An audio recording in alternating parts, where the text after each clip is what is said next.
साथियों, मेरी आवाज जहां तक पहुंच रही है, आप कांग्रेस के एक एक कार्यकर्ताओं को और विभिन्न माध्यमों से जो हमारी बात सुन रहे हैं, आप तमाम आदरणीय बुजुर्गों का, नौजवान दोस्तों का, माताओं बहनों का, किसान मजदूर भाइयों का, मेहनत मजदूरी करके ठेला रिक्शा चला करके सरकारी और निजी क्षेत्रों में काम करके अपने परिवार का भरण पोषण करने वाले आप तमाम आवाम का क्रांतिकारी इस्तकबाल करता हूं, आपका हार्दिक अभिनंदन करता हूं। दोस्तों, मैं आपसे अपनी कुछ बातें साझा करना चाहता हूं।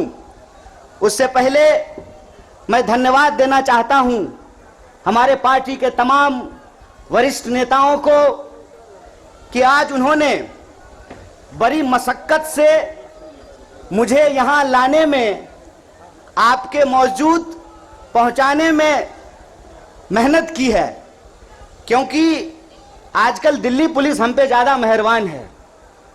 दिल्ली पुलिस मेहरबान है और इस बात से हमको कोई दिक्कत नहीं है। एक्चुअली इस बात से हम लोग खुश हैं कि पुलिस अगर विपक्ष को डंडा ना मारे, पुलिस अगर विपक्ष के कुर्ते ना फाड़े, पुलिस अगर विपक्ष को डिटेन ना करे, हिरासत में ना डाले, पुलिस अगर विपक्ष को जेल में डाले, ईडी अगर विपक्ष के नेताओं को परेशान ना करे, सीबीआई आपके घर पे रेड ना मारे, इनकम टैक्स का छापा ना मारे, तो समझिए आप देश के लिए लड़ नहीं रहे हैं। और हम दिल्ली पुलिस को धन्यवाद देना चाहते हैं कि हम देश की जनता के लिए लड़ रहे हैं और आपकी एक एक परेशानी को झेलने के लिए तैयार हैं।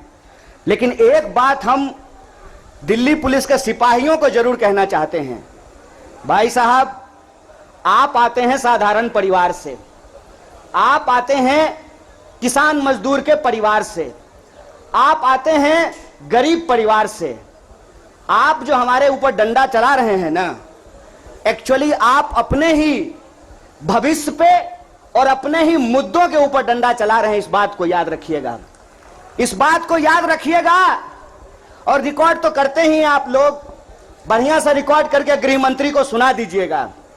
इस बात को याद रखिएगा कि डीसीपी साहब प्रमोट होकर के चले जाएंगे, डीजीपी बन जाएंगे, लेकिन जो आज इस देश की आर्मी के साथ हो रहा है, वो बात किसी दिन किसी भी पुलिस के साथ हो सकता है। इस बात को याद रखिएगा, इस बात को याद रखिएगा कि आज जिस तरीके से देश के लिए जो सम्मान की बात है, जो सर्वोच्च बलिदान की बात है, अगर उनकी नौकरी को ठेके पे किया जा रहा है तो कल आपकी नौकरी को भी ठेके पे किया जा सकता है।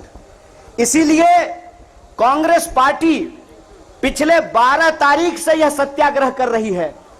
लेकिन यह जो सत्याग्रह है, जंतर मंतर पे जो सत्याग्रह हो रहा है, इस सत्याग्रह का मूल कारण यह भी है कि हम सिर्फ अपने नेता को नहीं बचाना चाहते हैं। मीडिया वालों, मैं आपसे खास करके कहना चाहता हूं, हम अपने नेता को नहीं बचाना चाहते हैं। एक कहावत है, सच को आंच नहीं होता है। हमको अपने नेता की चिंता नहीं है। हमारा नेता कुछ गलत नहीं किया और सरकार उसका कुछ गलत नहीं कर सकती। इस बात को याद रखिएगा। हमको अपने नेता की चिंता नहीं होती है। और हम इस सरकार को कहते हैं, साहेब, हर चीज का एक मंत्र नहीं होता है। बीजेपी चाहती है कि हर नेता पे एक ही जंतर का इस्तेमाल कर ले। तो मैं भाजपाइयों को कहना चाहता हूं, रे भाजपा वालों, ये राहुल गांधी हैं, इंदिरा गांधी के परिवार से आते हैं, राजीव गांधी के बेटा हैं, आतंकवादी से नहीं डरे। तुम तो वैसे भी माफी मांगने वाले लोग हो भाई, तुमसे क्या डरेंगे यार। ईडी उडी से डर नहीं लगता है। ईडी से हम अपने नेता को नहीं बचाना चाहते हैं। हम बस इस देश की जनता को बताना चाहते हैं कि ईडी इनके घर पे आया क्यों है। ईडी इनके घर पे इसलिए आया है कि मोदी जी को कोई साधु बता दिया है कि विपक्ष के सारे नेताओं पे एक ही कैप्सूल इस्तेमाल कीजिए। एक कैप्सूल सबके ऊपर बराबर लागू नहीं होता है। सब धन 22 पसेरी नहीं होता है। इनको लगता है कि एक बार ईडी भेज देंगे तो कांग्रेस पार्टी डर जाएगी, कांग्रेस के कार्यकर्ता डर जाएंगे और चुप होकर के बैठ जाएंगे कि देखो देखो इसके नेता के ऊपर ईडी आ गया है, तो कार्यकर्ता को कौन पूछता है। कांग्रेस पार्टी के अंदर इस बात का जज्बा है कि अगर हम देश को अंग्रेजों से आजाद करा सकते हैं तो इस देश को हम अंग्रेजों के चापलूसों से भी मुक्त कराएंगे। इस बात को याद रखिएगा, इस बात को याद रखिएगा कि आपने देश के साथ जो खिलवाड़ किया है उस खिलवाड़ के खिलाफ हैं हम। उस खिलवाड़ के खिलाफ क्यों हैं हम? कि आपने इस देश को सपना दिखा करके, आपने इस देश के लोगों को उम्मीद जगा करके उनके साथ धोखा किया है। ये हम नहीं बोले थे, श्री 108 श्री माननीय प्रधानमंत्री जी बोले थे कि हर साल 2 करोड़ नौकरी दी जाएगी। क्या मीडिया वाले? मोदी जी बोले थे ना कि हम बोले थे? अरे बोलिए ना महाराज, आपको भी बोलना पड़ेगा, याद रखिएगा इस बात को। सबकी बारी आएगी, इस बात को याद रखिएगा। अरे हमारे लिए क्या है, जब तक जेल में चना रहेगा, आना जाना लगा रहेगा, हमको कोई दिक्कत नहीं है, लेकिन बारी सबकी आएगी, इस बात को याद रखिएगा। कहे थे ना मोदी जी कि हर साल 2 करोड़ रोजगार देंगे, बोले थे कि नहीं बोले थे? अरे बोलिए ना, आप कांग्रेस के कार्यकर्ता हैं, भाजपा के थोड़ी हैं कि डर जाएंगे, बोलिए। बोले थे ना, बोले थे ना कि महंगाई कम होगी, बोले थे ना खाते में 15 लाख रुपया आएगा, बोले थे ना अच्छा दिन आएगा। आया क्या? मोदी जी के स्टाइल में पूछूं क्या, आया क्या?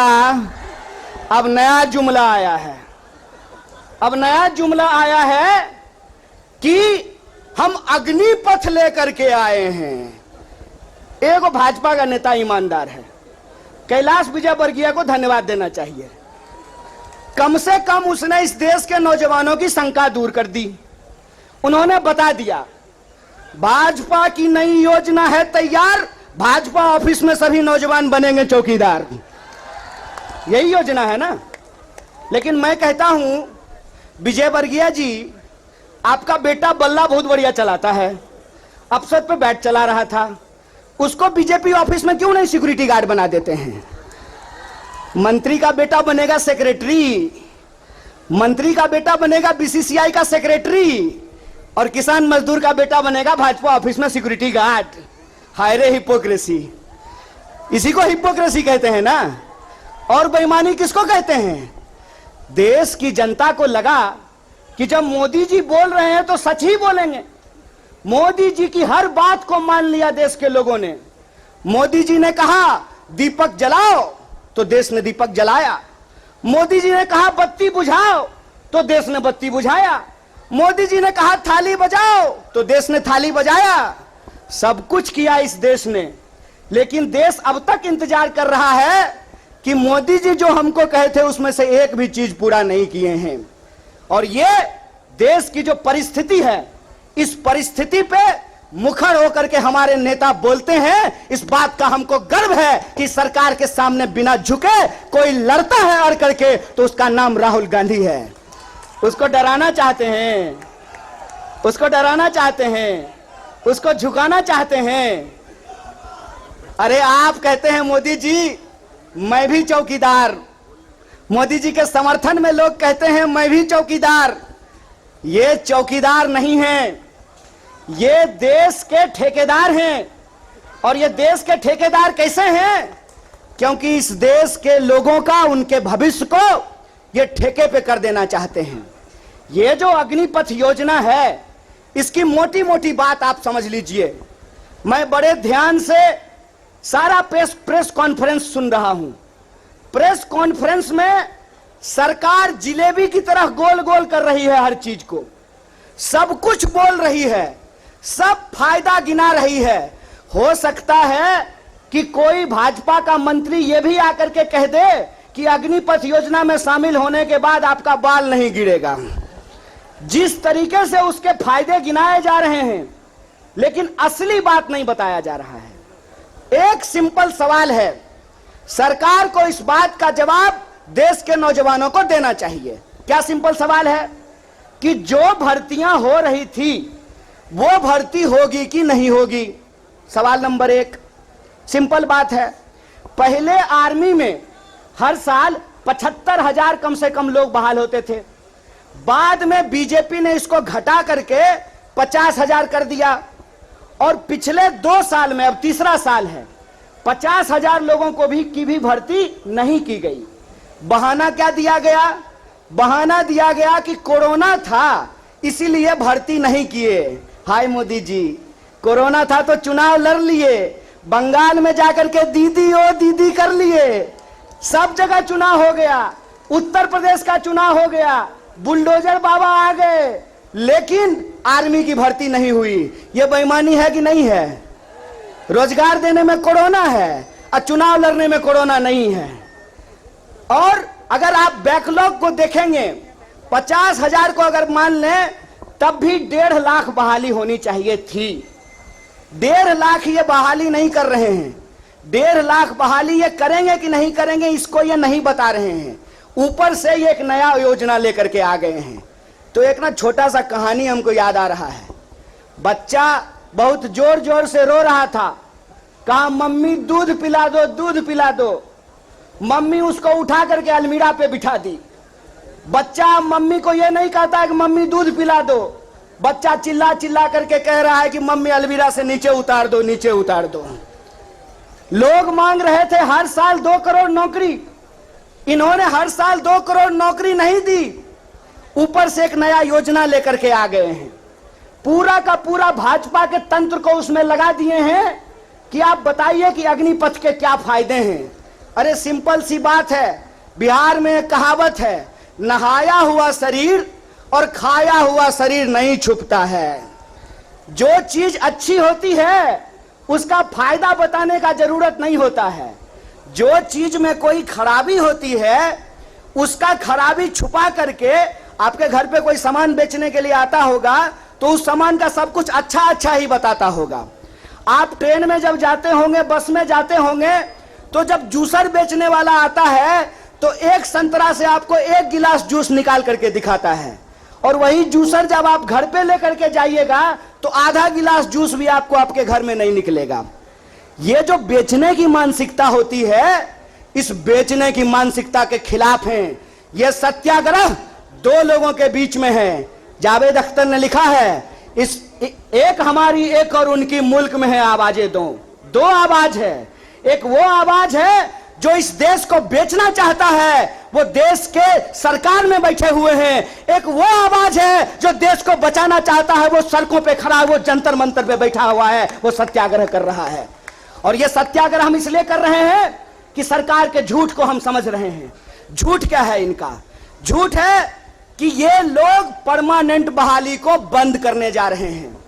परमानेंट बहालियां नहीं होगी। अगर ये परमानेंट बहाली करना चाहते हैं तो सिर्फ सेंट्रल गवर्नमेंट में 28 लाख पोस्ट खाली है। ये परमानेंट बहाली बंद करके ठेकाकरण के फायदे देश को समझा रहे हैं। जब भी देश में कोई ठेकाकरण किया जाता है तो सिर्फ उसका फायदा ही फायदा बताया जाता है। जब भी देश की कोई सार्वजनिक संपत्ति बेची जाती है तो उसका फायदा ही फायदा बताया जाता है। लेकिन इस बात को याद रखिएगा कि देश में अगर सारी सार्वजनिक संपत्तियों को बेच दिया गया तो देश का क्या होगा। एक बार आप इस बात पे विचार कीजिएगा कि अगर एयर इंडिया नहीं रहेगा, अगर नहीं होगा एयर इंडिया, तो क्या करेंगे ज्योतिरादित्य सिंधिया? समझना है कि नहीं समझना है? आप हमको बताइए कि सरकारी रेलवे नहीं होना चाहिए, सरकारी बीएसएनएल नहीं होना चाहिए, इनके हिसाब से सेना में नियमित नौकरी नहीं होनी चाहिए। जब सब कुछ सरकारी नहीं होना चाहिए तो सरकारी प्रधानमंत्री लेकर के ढोल बजाएंगे? फिर सरकारी प्रधानमंत्री भी क्यों होना चाहिए? सरकारी संसद भी क्यों होना चाहिए? देश का मतलब होता है देश की राष्ट्रीय संपत्ति, देश का मतलब होता है देश की राष्ट्रीय सेना, देश का मतलब होता है देश के लोगों का सम्मान। इसीलिए मैं आप तमाम लोगों से यह आग्रह करने के लिए आया हूं, कांग्रेस पार्टी की लड़ाई सिर्फ अपने नेता को बचाने की लड़ाई नहीं है। कांग्रेस पार्टी की लड़ाई इस देश को बचाने की लड़ाई है। वो देश जिस देश को गांधी ने बनाया है, जिस देश को नेहरू, मौलाना अबुल कलाम आजाद ने बनाया है, उस देश को बचाने की लड़ाई है। कांग्रेस पार्टी को लेकर के भाजपा लगातार प्रचार करती है कि अगर कांग्रेस किसी चीज का विरोध कर रहा है तो सही होगा, तो आप बताइए, हम भाजपा का विरोध करते हैं, देश के संविधान का समर्थन करते हैं, और उस संविधान को हमने बनाया है, कांग्रेस पार्टी ने बनाया है। इसीलिए कहावत कही जाती है, जाके पैर न फटे बिवाई, वो का जाने पीड़ पड़ाई। जो पार्टी देश को आजादी दिलाई है, वही पार्टी इस देश की आजादी की रक्षा कर सकती है। इसी आशा और उम्मीद के साथ कि सत्य और अहिंसा के रास्ते पर चलेंगे, सत्याग्रह के रास्ते पर चलेंगे, झूठ को हराएंगे। झूठ पे सच भारी है, सत्याग्रह जारी है, यह सत्याग्रह जारी रहेगा। बहुत बहुत शुक्रिया, बहुत बहुत धन्यवाद।